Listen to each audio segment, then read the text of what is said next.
Bonjour à tous, bienvenue dans l'Afrique Info sur CCTV français, en direct de Beijing. Et à la une de l'actualité, la crise au Burundi. L'Union africaine fait savoir qu'elle se heurte à une certaine résistance de quelques-uns de ses membres qui estiment que le déploiement de soldats au Burundi devrait être retardé. Le Conseil de paix et de sécurité de l'Union africaine avait proposé d'envoyer 5000 militaires, policiers et autres au Burundi. En dépit de l'objectif consistant à protéger les populations civiles de l'aggravation des violences, le gouvernement de Bujumbura ainsi que d'autres nations africaines semblent peu enclins à accepter cette proposition. Ce travail a commencé il y a quelque temps et normalement nous le terminerons avec la Force d'Afrique de l'Est et les Nations Unies. D'après l'Union africaine, le continent possède les ressources permettant le déploiement au Burundi. Elle appelle ses membres à la coopération pour permettre la réussite de la mission. Je pense que les pays africains, à leur façon, devraient être capables de remplir les conditions.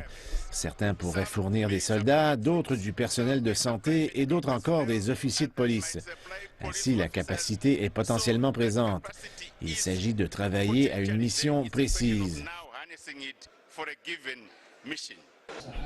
Par ailleurs, l'Union africaine doit faire face à la résistance de certaines zones. La Tanzanie et le Soudan ont exprimé des inquiétudes concernant ce déploiement.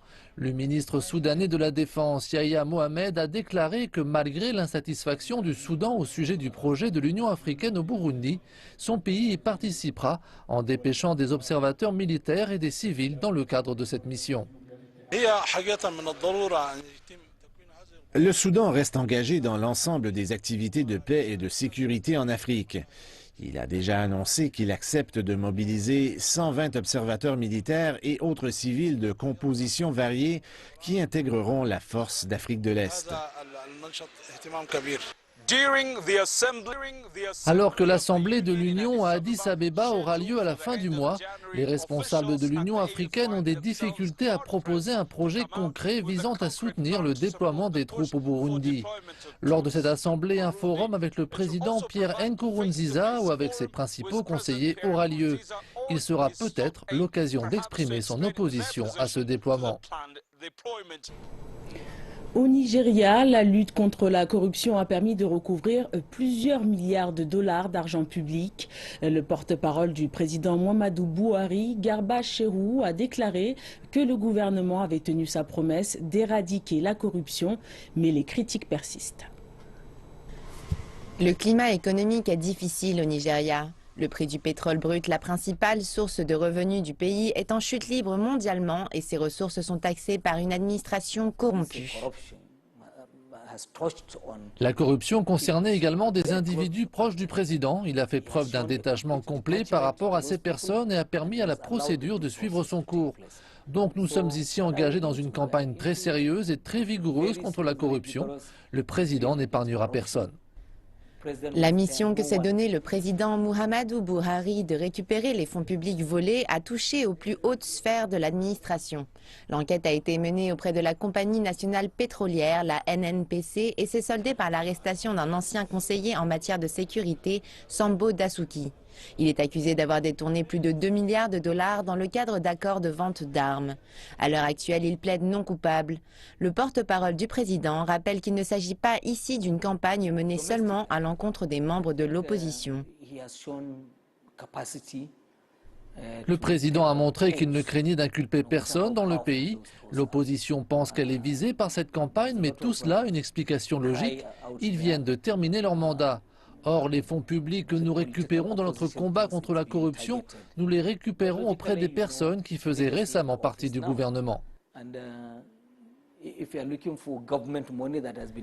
Malgré tous les efforts déployés, même les partisans de cette campagne anticorruption reconnaissent qu'une relance économique du pays nécessiterait des mesures complémentaires.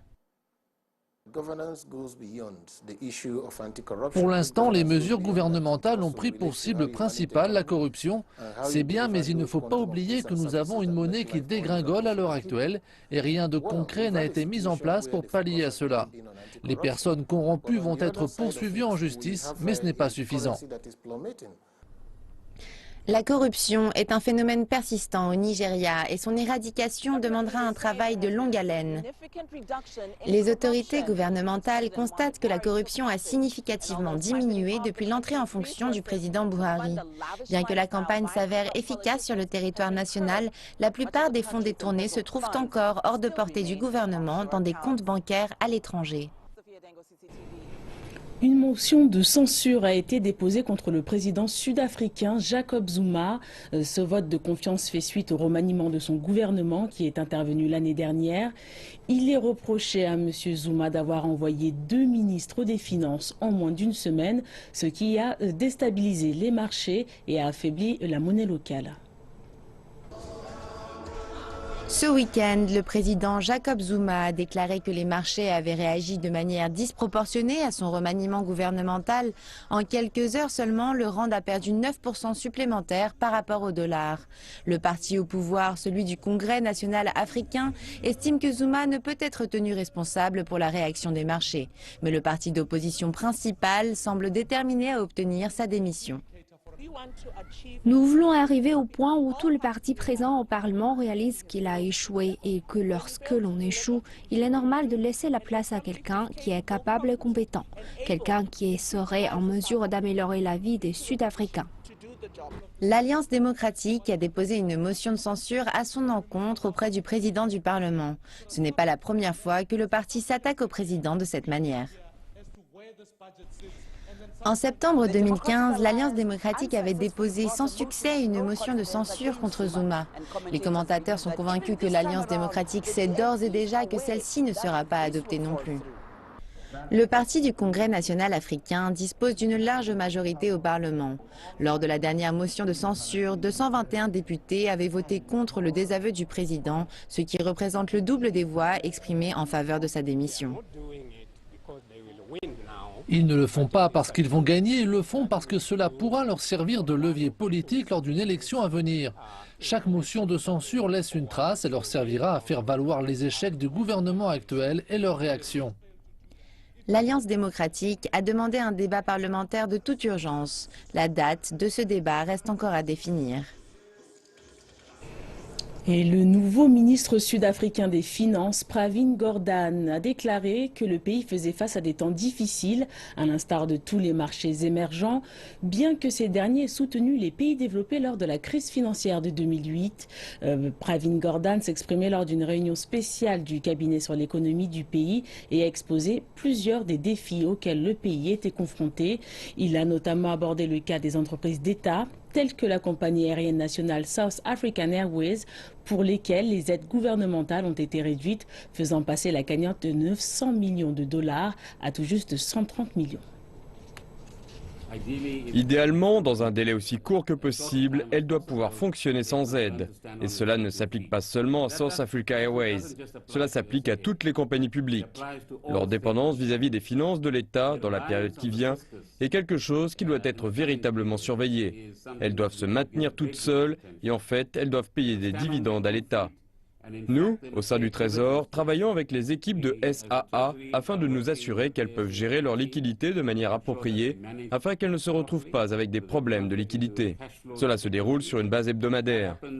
Les équipes du Trésor et celles de SAA se rencontrent et discutent de ces questions et cherchent les mesures à prendre afin d'améliorer leur efficacité au niveau de leur liquidité à tout moment. Il y a également les questions à moyen terme que j'ai mentionnées. Le retour à la profitabilité, compléter sa stratégie de redressement et de s'assurer du bon type de gouvernance et de direction et d'efficacité à l'intérieur de la compagnie aérienne elle-même.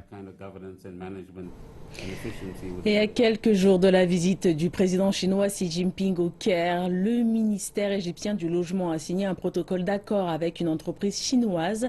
Cet accord prévoit la mise en œuvre de projets d'assainissement en zone rurale. Pas moins de 260 villages profiteront de ces avancées, alors que la plupart des régions rurales d'Égypte souffrent de pénurie dans ce domaine.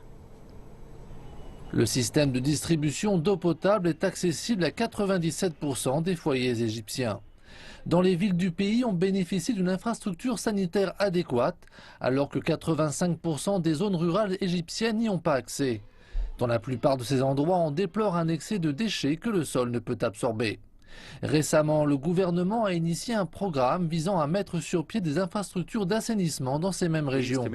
Cependant, le coût de ces mesures est énorme. Nous avons estimé le coût de ce programme à 100 milliards de livres égyptiennes. C'est pourquoi de nombreuses négociations ont eu lieu au sein de plusieurs pays pour rendre possible certains prêts, subventions ou autres. Cela accélérera la mise en place du programme dès que possible. Le plan de départ prévoyait d'allouer annuellement 6 milliards de livres prélevés sur le budget de l'État. L'objectif était de mettre sur pied une infrastructure sanitaire. À cette vitesse et malgré le déficit budgétaire gouvernemental inquiétant, il aurait fallu à l'Égypte plus de 12 ans pour déployer le projet à l'ensemble des villages. La Chine a alors offert son aide, proposant 1 milliard de dollars sous forme de prêts destinés à ce projet.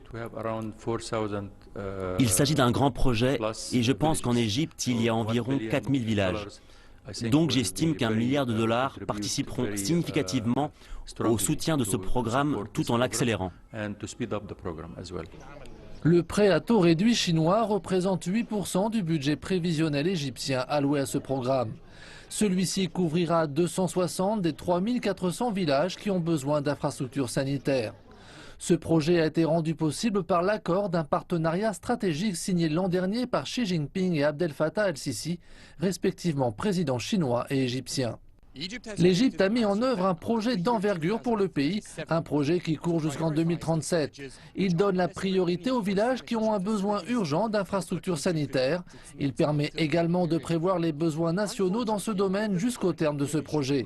Malheureusement, avec la croissance démographique et les taux d'inflation incroyables, il est probable que l'Égypte a besoin de davantage d'argent pour assurer la pérennité de ce projet.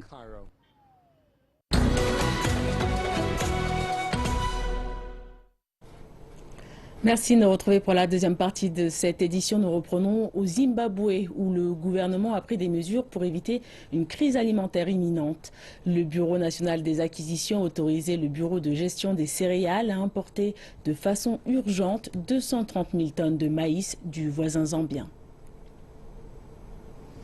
30 000 tonnes seront fournies immédiatement pour faire face à la famine en raison de rapports alarmants indiquant qu'il ne restait que quelques semaines de réserve. Cela, selon des officiels, sera réglé en peu de temps. Au moins 1,5 million de Zimbabwéens ont reçu des suppléments alimentaires cette année après que de faibles précipitations ont anéanti les récoltes dans la plupart des zones du pays suite à la sécheresse ayant touché la région sud l'année dernière. Il s'agit d'une bonne quantité initiale pour répondre aux besoins de la population durant une certaine période. Et les choses s'annoncent sombres pour 2016. Le Zimbabwe est confronté à une autre sécheresse en raison des effets du phénomène El Niño, le pire en 18 ans. L'année dernière, près de 150 millions de dollars ont été dépensés en importations alimentaires. Et davantage sera nécessaire cette année, avec une demande qui devrait mettre du stress et une pression supplémentaire sur les caisses de la nation. L'État, par le biais de son Bureau national des céréales, s'est chargé de la plus grande partie de ces acquisitions. Le Bureau national des céréales dispose d'un financement faible et n'est pas parvenu à payer les fermiers locaux pour leur livraison aux silos nationaux au cours des dernières années. Et ce sont ces insuffisances locales qui ont amené des acteurs privés à prendre part au processus. Et des meuniers privés font du lobbying auprès du ministère de l'Agriculture pour accorder davantage de licences d'importation et garantir ainsi la qualité des céréales, pas uniquement de Zambie, qui cette saison va aussi connaître un déficit, mais venant d'autres marchés plus éloignés comme l'Amérique du Sud. Historiquement, nous savons qu'une plus grande participation du secteur privé mène à des marchés plus efficaces. Il est irréaliste de penser qu'avec l'état de notre agriculture et les lois actuelles, nous serons capables de répondre à nos besoins. Le secteur privé peut intervenir d'une manière plus importante et garantir qu'il y a une quantité optimale de maïs. La demande annuelle en maïs du Zimbabwe est d'1,8 million de tonnes. Le gouvernement cherche à importer environ 700 000 tonnes pour éviter les pénuries cette année. La ville de Bosaso, dans le nord-est de la Somalie, s'est dotée d'un nouvel aéroport. Construit par une compagnie chinoise, cet aéroport stratégique est désormais ouvert aux vols locaux et internationaux. La ville de Bosaso, capitale commerciale du Puntland, une région semi-autonome du nord de la Somalie, a officiellement un nouvel aéroport international. Le président Hassan Sheikh Mohamud a inauguré un aéroport construit par l'entreprise chinoise CCECC. Le budget initial pour ce projet était de 6,3 millions de dollars et nous avons dépensé 3 fois cette somme en réalité. Pour les contracteurs chinois, ce n'est pas juste de la construction, c'est un investissement sur la vie et nous vous remercions des sacrifices que vous avez consentis pour nous. L'aéroport possède une piste de 2,4 km de long, la plus grande de Somalie. La première phase du projet est terminée et les ingénieurs commencent maintenant la phase finale qui comprend un nouveau terminal. Nous sommes montés à bord du premier avion pour atterrir à Bosaso. Les diplomates étrangers et des représentants de l'ONU étaient présents à la cérémonie. Le président somalien dit que l'aéroport est le symbole d'une nation en pleine reconstruction.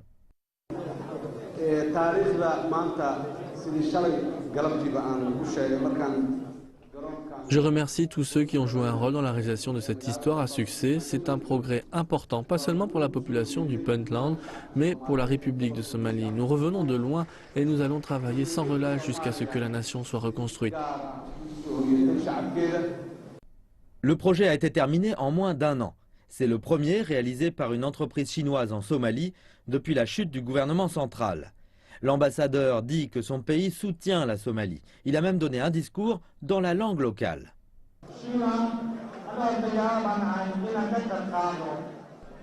La Chine va jouer un rôle important dans le développement et la construction de la Somalie. Le président somalien et le président chinois se sont récemment rencontrés au sommet FOCAC en Afrique du Sud. Je suis devant vous aujourd'hui pour vous dire que nous sommes ici pour aider à reconstruire la Somalie. Les compagnies aériennes locales ont commencé leurs opérations à l'aéroport. L'aéroport de Bosaso desservira près d'un tiers de la population somalienne. Le gouvernement fédéral du Nigeria dépense presque 10 millions de dollars par jour pour subventionner du carburant importé pour la consommation intérieure. Une dépense énorme que le président Muhammadu Buhari cherche maintenant à diminuer en rénovant les raffineries du pays. Les détails dans notre reportage. Finalement, les valves sont ouvertes. La raffinerie de 36 ans située dans l'état du Kaduna, dans le nord-ouest du Nigeria, est la dernière raffinerie à reprendre la production. Le Nigeria espère ainsi pouvoir atteindre ses quotas de 20% de production de son pétrole. Depuis qu'il est arrivé au pouvoir, le président Buhari a annoncé un changement majeur qui permettrait aux raffineries du pays de devenir rentables et sauverait les milliards de dollars dépensés en subventions aux carburants importés.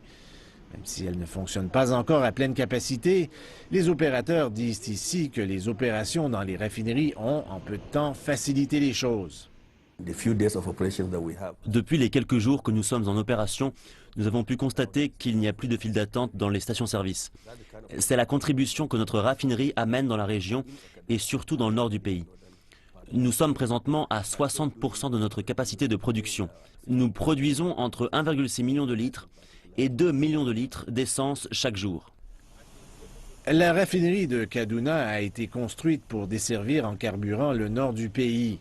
Fonctionnant actuellement à 60% de sa capacité, elle produit 20 fois plus d'essence qu'il y a quelques semaines à peine. Maintenant, l'objectif est de passer à 90% de sa capacité dans les plus brefs délais. Aujourd'hui, nous sommes à 60%. Nous pouvons donc produire un peu plus de 1,6 million de litres d'essence par jour. Bien sûr, nous voulons produire davantage et si nous atteignons la cible des 90%, nous serons en mesure de fournir 2 millions de litres par jour. Le plus grand producteur africain de pétrole brut a besoin de 40 millions de litres de carburant par jour, mais le pays manque de capacité pour raffiner ses ressources. Ces raffineries ont été négligées pendant des dizaines d'années et les raffineries privées ne pouvaient pas opérer en raison des coûts prohibitifs. Et cela a plongé le Nigeria dans une crise alors que les négociants gouvernementaux et de carburant ont été empêtrés dans un conflit sur les subventions.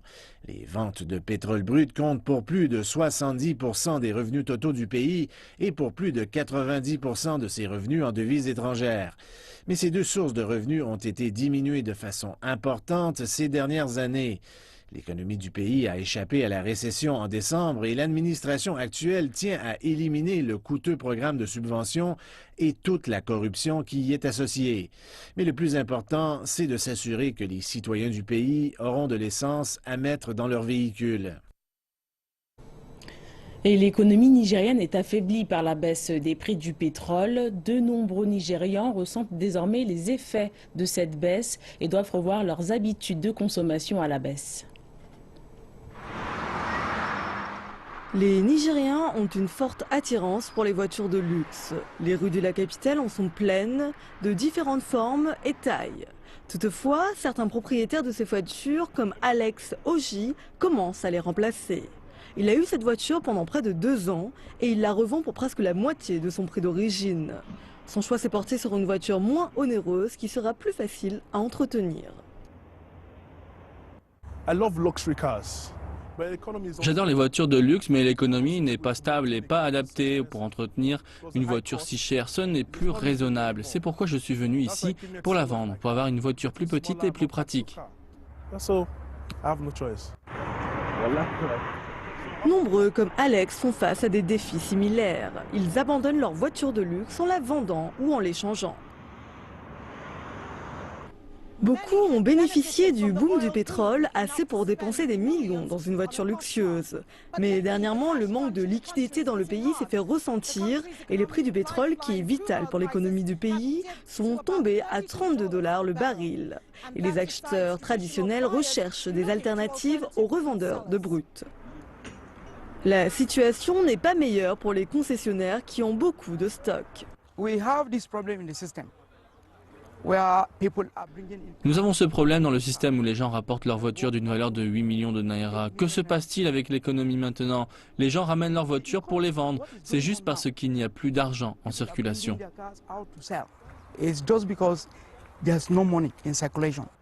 Et les ventes sont au plus bas. Le taux de vente est très bas. Pourquoi? Parce que les gens ont peur. Par exemple, j'ai cette voiture que je vends pour 14 millions et 14 millions de naira, ce n'est pas une petite somme. Nous manquons vraiment de clients à présent. La baisse dans le patronage a rendu les opérateurs inquiets. Même s'ils ne savent pas quand la situation va changer, ils espèrent que ce sera pour bientôt et que les affaires reprendront très vite. Et c'est la fin de cette édition africaine. Merci de nous avoir suivis. On se retrouve dans 1h30 pour la prochaine édition. Excellente suite de programme.